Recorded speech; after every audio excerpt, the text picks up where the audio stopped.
বিসমিল্লাহির রহমানির রহিম। আসসালামু আলাইকুম। সুপ্রিয় শিক্ষার্থী, তোমরা কেমন আছো? নিশ্চয়ই ভালো আছো। আমি তরিকুল ইসলাম, প্রভাষক, বাংলা বিভাগ। তোমাদের আজকে আমি বাংলা প্রথম অনলাইন ক্লাসে স্বাগত। আজকে আমার গদ্যের বিষয় হলো রেইনকোট।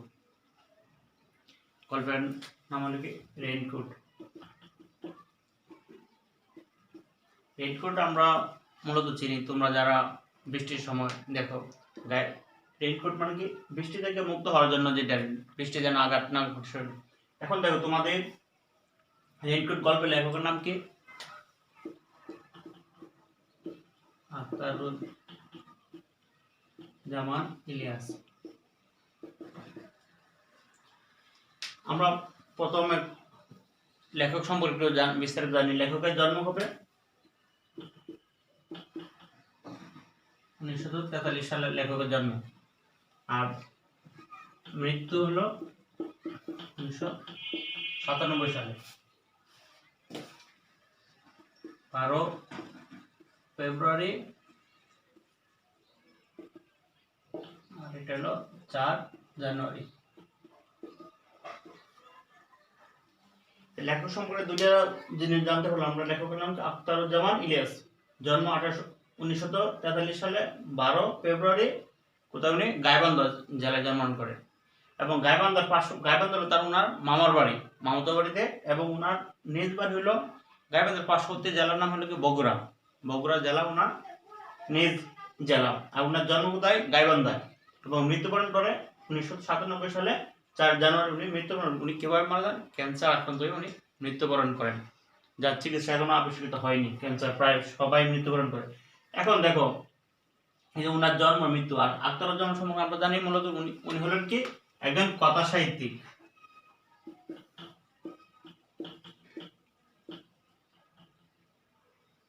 এখন তোমরা প্রশ্ন করতে বলো, স্যার সাহিত্যিক নাম শুনছি, কথা সাহিত্যিক। কথা সাহিত্যিক বলতে আমরা দুইটা জিনিস। কথা সাহিত্যিক মূলত হলো যিনি উপন্যাস প্লাস ছোট গল্প লিখেন। তার মানে কথা সাহিত্যিককে ভাগ করে আমরা কি পাই? উপন্যাস প্লাস ছোট গল্প। আমাদের লেখকও উনি উপন্যাস এবং ছোট গল্পে বিশেষ ভূমিকা রাখেন। উনি দুইটি উপন্যাস লিখেন। উনি কতগুলো উপন্যাস লেখেন? দুইটি। একটা নাম হলো কি চিলেকোঠার সেপাই, চিলেকোঠার সেপাই। এখন খোয়াবনামা। উনি কতগুলো উপন্যাস? এই দুইটি হলো ওনার উপন্যাস। তারপর কথা সাহিত্যিক বলতে আমরা বলছি উপন্যাস এবং ছোট গল্প। উপন্যাস করে লেখেন উনি দুটি, চিলেকোঠার সেপাই আর খোয়াবনামা। আর উনি ছোট গল্প কতগুলো লেখেন? 5টি ছোট গল্প লিখেন। ছোট গল্প কতগুলো? 5টি। উনি ছোট গল্প কতগুলো লেখেন? 5টি। আমাদের যে গল্প জাল স্বপ্নের জাল, এটা হলো তার শেষ ছোট গল্প গ্রন্থ। উনি ছোট গল্প কতগুলো লেখেন?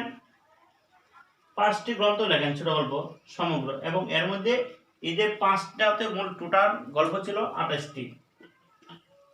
5টি ছোট গল্প গ্রন্থের মধ্যে ওনার টোটাল কতগুলো ছিল? 28টি। তার মানে আমরা জানি লেখকের নাম আখতারুজ্জামান ইলিয়াস, জন্ম 1943 সালে 12 ফেব্রুয়ারি। কোথায় জন্ম করেন উনি? ওনার মামার বাড়িতে। কোথায় সেটা? গাইবান্ধা, বগুড়ার উত্তরে একটা জেলা। এবং গাইবান্ধার ওনার আসল বাড়ি কোথায়? বগুড়া। মৃত্যু 1997 4 জানুয়ারি। কিভাবে মৃত্যুবরণ করেন? ক্যান্সার আক্রান্ত উনি মৃত্যুবরণ করেন। আর উনি মূলত কি একজন কথা সাহিত্যিক। কথা সাহিত্যিক বলতে কাকে বোঝায়? উপন্যাস এবং ছোট গল্প যিনি লেখেন তাকে বলে কি কথা সাহিত্যিক। তো উনি ছোট গল্প কতগুলো লেখেন? টোটাল 28টি লেখেন। তো গ্রন্থ কতগুলো? 5টি। গ্রন্থ হলো 5টি, আর 5টির মধ্যে ছোট গল্প কতগুলো? 28টি।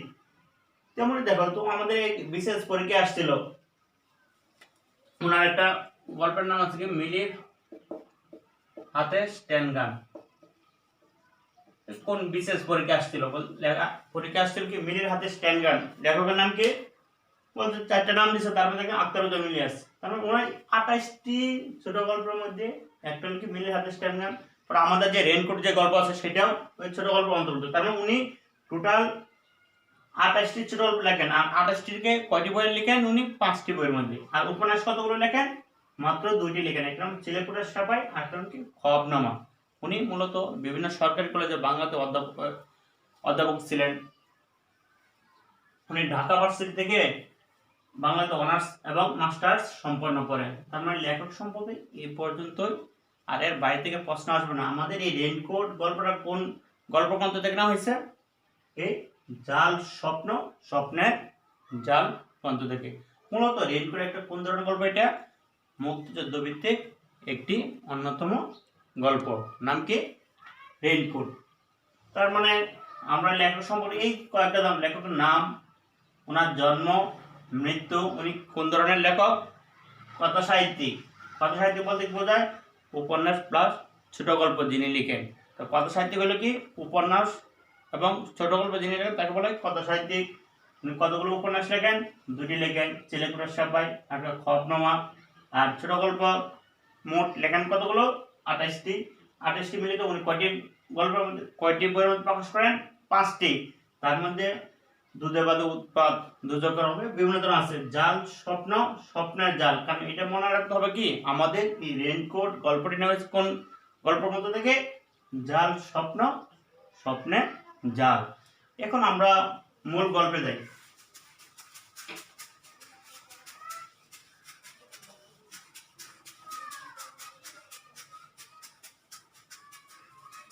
মূল গল্পে আমরা দেখতে পাই রেইনকোট কোন ধরনের গল্প? একটি মুক্তিযুদ্ধ ভিত্তিক গল্প। আমরা জানি মুক্তিযুদ্ধ কবে শুরু হয়? 1971 সালে 25 মার্চ রাত্রে থেকে মুক্তিযুদ্ধ শুরু হয়, এবং সেটা ডাক দেন বঙ্গবন্ধু শেখ মুজিবুর রহমান কবে? 7 মার্চ উনি ঐতিহাসিক ভাষণ দেন। এখন আমরা মূল গল্পে যাওয়ার আগে এখন দেখি কিছু তার পূর্বে কিছু কাহিনী জানি। মূল শুরু কবে বলছিলাম? 25 মার্চ থেকে। কিন্তু আমাদের এই গল্পটা হলো কি প্রায় শেষের দিকে। কখন? তখন বলছে হেমন্তকালের দিকে, শরৎ হেমন্তকালের দিকে, তার মানে আশ্বিন কার্তিক মাসের দিকে কাহিনী। এখানে অনেকগুলো চরিত্র পাবো। মূলত হলো কি 2টা অংশ। এখানে দেখো প্রথমে দেখি আমরা কি বলছে, ভোররাত থেকে বৃষ্টি, বৃষ্টির জমজম বল, মানে বলবেন আওয়াজ। এই বৃষ্টির মেয়াদ আল্লাহ দিলে পুরো 3 দিন। বলছে কতদিন? 3 দিন। কারণ শনিতে 7, মঙ্গলে 3। তার মানে বলছে কি শনিতে 7 দিন, মঙ্গলে 3। তার মানে শুরু হয়েছে কবে বৃষ্টি? রবিবার থেকে। রবি, সোম, মঙ্গল। বলছে মঙ্গলে 3। আর এভাবে ঘুরে যায়, তাহলে শনিবারে কতদিন হবে? 7 দিন হবে। আর সব দিন। এটা জেনারেল স্টেটমেন্ট। জেনারেল স্টেটমেন্ট কি সাধারণ একটা বিবৃতি। স্পেসিফিক ক্লাসিফিকেশনও আছে, নির্দিষ্ট ক্লাসিফিকেশন। যেমন মঙ্গলে বুধত্বে হইল শুরু, 3 দিন মেঘে গুরু গুরু। তারপর বুধের সকালে নামলো জল, বিকালে মেঘ কয় এবার চল। বৃহস্পতি, শুক্র কিছু বাদ নাই, কিন্তু এখন ভুলে গেছে। যেটুকু মনে আছে, পুরো বেড কভারের নিচে গুটি সুটি মেরে শুই আর এক পশলা ঘুমিয়ে নেওয়ার জন্য, তাই যথেষ্ট। অন্তত 3 দিন ফুটপাত বন্ধ থাকবে। বাদলায় বন্দুক বারুদ কি একটু জিরে নেবে না? জিরে মানে কি বিশ্রাম। এই কটা দিন নিশ্চিন্তে আরাম করা যাবে। এখানে যেটা বলছে তখন একটা পরিবেশটা বলছে কি অবস্থা ছিল। বলছে প্রচুর বৃষ্টি ছিল, এবং বৃষ্টির মধ্যে বলছে কি এই যে দেশে যুদ্ধ চলছে, যুদ্ধ বলছে কি আপাতত কয়েকদিন জিরিয়ে মানে কি বিশ্রাম নেবে, এটা ওনার অনুভূতি। তা আর হলো কই ম্যান প্রভুজের এমন চমৎকার বাদলার সকালে দরজায় প্রবল করানারা শেষ হেমন্তের শীত শীত পর্দা চিরে পালা করে ফেললো। আমি আগে বলছিলাম এটা কবের কাহিনী। যুদ্ধ শুরু হয়েছে 25 মার্চ, কিন্তু এটা মূলত কবের দিকে? যুদ্ধ যখন আমরা 16 ডিসেম্বর জানি স্বাধীন হয়েছে, তার আগের দিকে, হেমন্তের দিকে, এই কার্তিক মাসের কাহিনী। করোনার সব ব্যস্ত দিল মিলিটারি আস্তার ঘরে। কার ঘরে? আমাদের মূল এখানে যে লেখক হলো এখানে কি নুরুল হুদা নামে একজন ব্যক্তি আছে, তার মুখের জবানের কাহিনী এখানে ফুটে উঠছে। আল্লাহ গো আল্লাহ আনতাসুবানাকা ইন্নী কুনতু মিনাল জালিমিন। এই কয়েকটা জিনিস বিপদ সময় মুসলমান যারা আছে তারা বিপদের সময় এই যে বলে কি আল্লাহ আনতা ইন্নী কুনতু মিনাল জালিমিন, এটা পাঠ করে সব সময়। তেমনি ভাবে পড়তে সে দরজার দিকে কে গেল? ওই যে মূল গল্পের কথাকে নুরুল হুদা। এই কয়েক মাসে কত সূরা সে মুখস্থ করেছে। বলছে এই কয়েক মাসে যত ধরনের সূরা লাগে সব সূরা সে মুখস্থ করছে। রাস্তায় বেরোলে 5 কলেমা সব সময় রেডি রাখে টুটে উপর।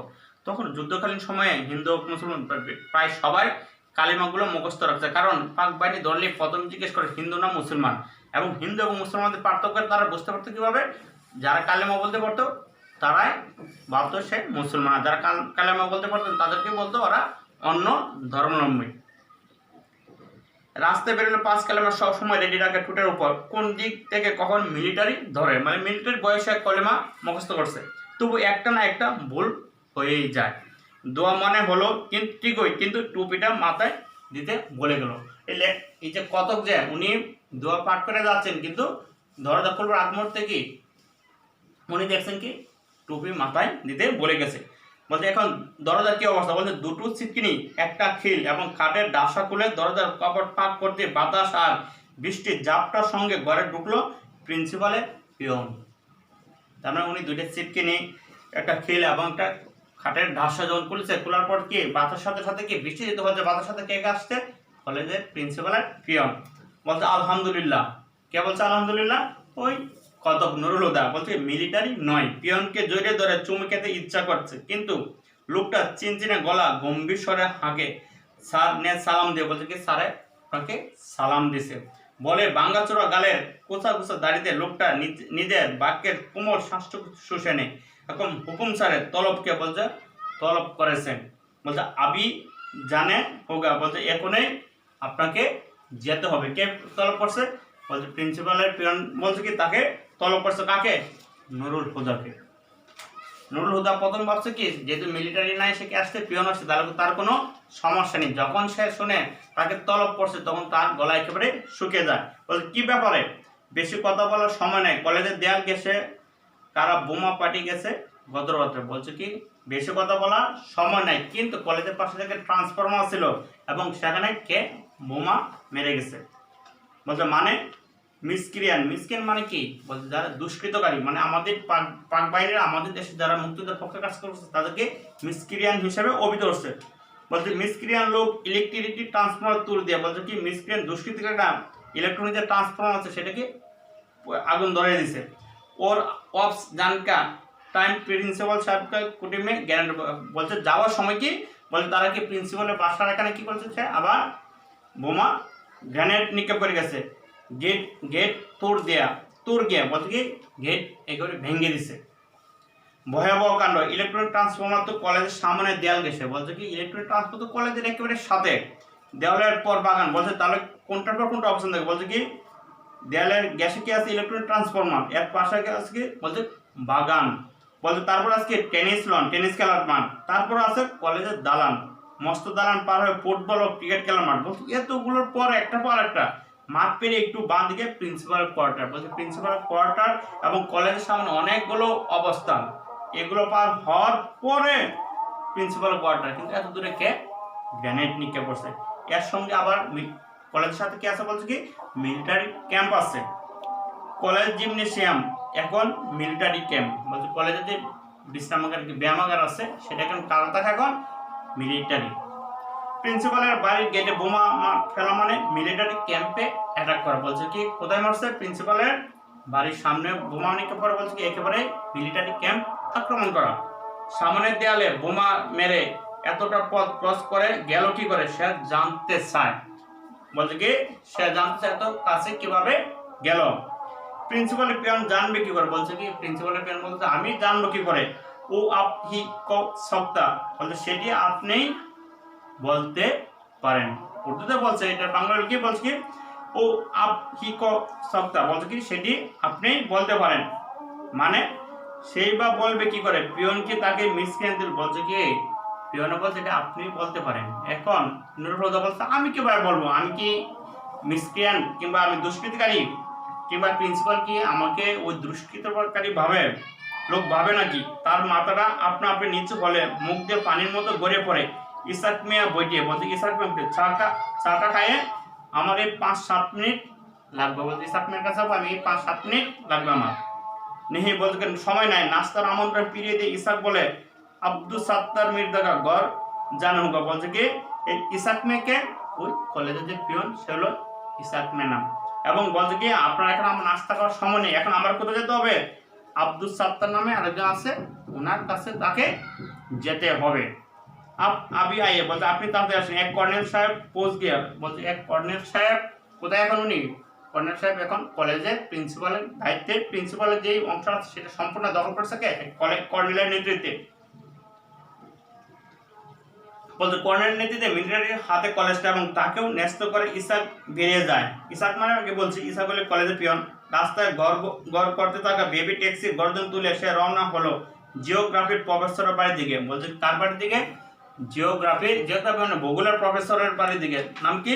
আব্দুল সাত্তার। আগে বলছে উনি আব্দুল সাত্তারের বাসায় যাবে, জিওগ্রাফি প্রফেসরের বাড়ির দিকে। ইসাক নিজেই এখন মিলিটারি কর্নেল বলে চলে। এখন বলছে কি কলেজের কে এখন ইসাক এখন নিজেকে যেহেতু কর্নেল নেই সেজন্য সে তাকে নিজেকে কর্নেলের মতো ভাবে।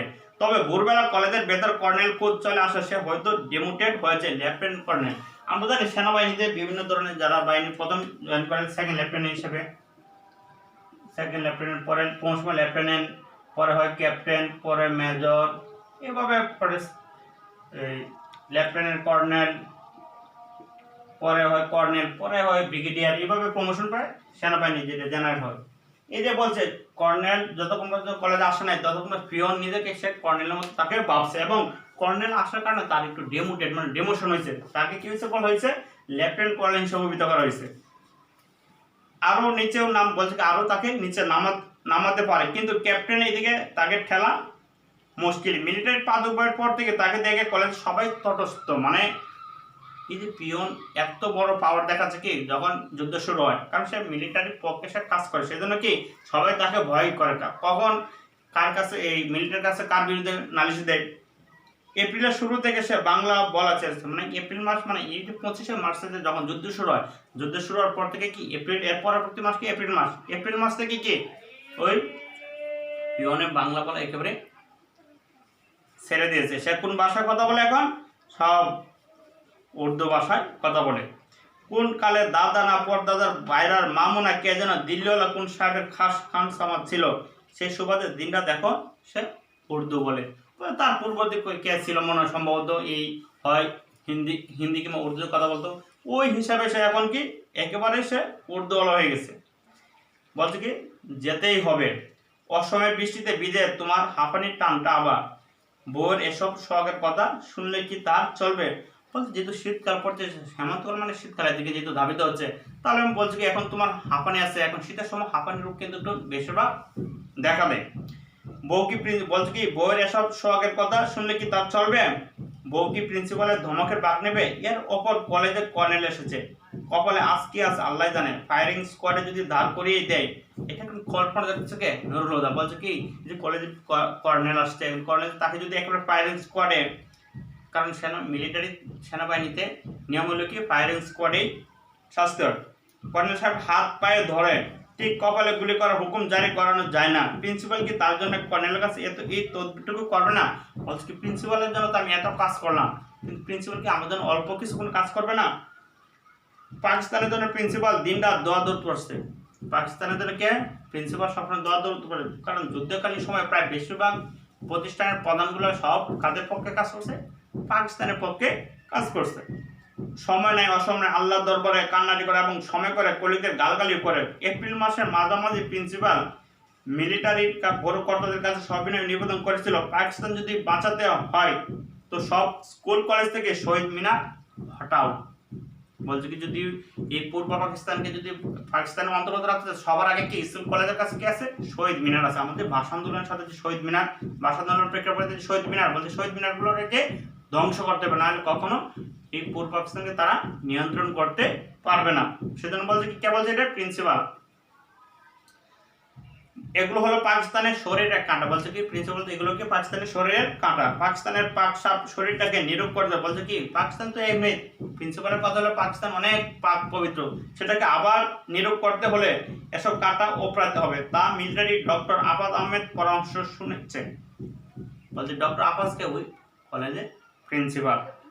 গ্রামে গঞ্জে যেখানে গেছে প্রথমে কামান তাক করেছে শহীদ মিনার দিকে। দেশে একটা কলেজ শহীদ মিনার আর অজ্ঞত নেই, তার প্রিন্সিপাল তাদের এত বড় একটা পরামর্শ দিল, আর সামান্য এক লেকচারারকে গুলি করার সময় শরীরে আলতু ফালতু জায়গা বাদ দিয়ে কপালটা টার্গেট করা অনুরোধটা তার মানবে না? এগুলো কে কল্পনা করতেছে? এগুলো সব কি নুরুল হুদা। এবার প্রিন্সিপালকে সে এত সার্ভিস দিচ্ছে, তার কলিগের তওবা সাপোর্ট এটার জন্য এতটুকু করবে না? এতক্ষণ আমরা যে শুনলাম তা হলো কার মাধ্যমে? আমাদের গল্প কথকে নুরুল হুদার মাধ্যমে। আমরা প্রথমে আমি গল্পে বলছি, আমরা যে গল্পটা রেনকোট গল্পটা মূলত কি একটা মুক্তিযুদ্ধ ভিত্তিক গল্প। সেই গল্পটা এখানে লেখক কবে যুদ্ধ শুরু হয়েছে? মার্চের দিকে, 25শে মার্চের দিবস রাত্রে, কিন্তু শেষ হতে কবে? 16 তারিখে। সেই প্রেক্ষাপটে হেমন্তকালের দিকে, একেবারে তোমার অক্টোবর নভেম্বরের দিকে কাহিনী এখন লেখক এখানে ফুটিয়ে তুলছে। মূলত একজনের জবানিতে সেটা ফুটিয়ে তুলছে কি অবস্থা সেটা। আজকে তোমাদের এই পর্যন্ত ক্লাস থাকুক। পরবর্তী ক্লাসে আমাদের যে রেনকোট গল্পের যে বাকি অংশ আছে সেটা তোমাদের নিব। তোমরা সবাই ভালো থাকবে, নিয়মিত ক্লাস করবে। সবাইকে ধন্যবাদ, ভালো থাকো, আল্লাহ হাফেজ।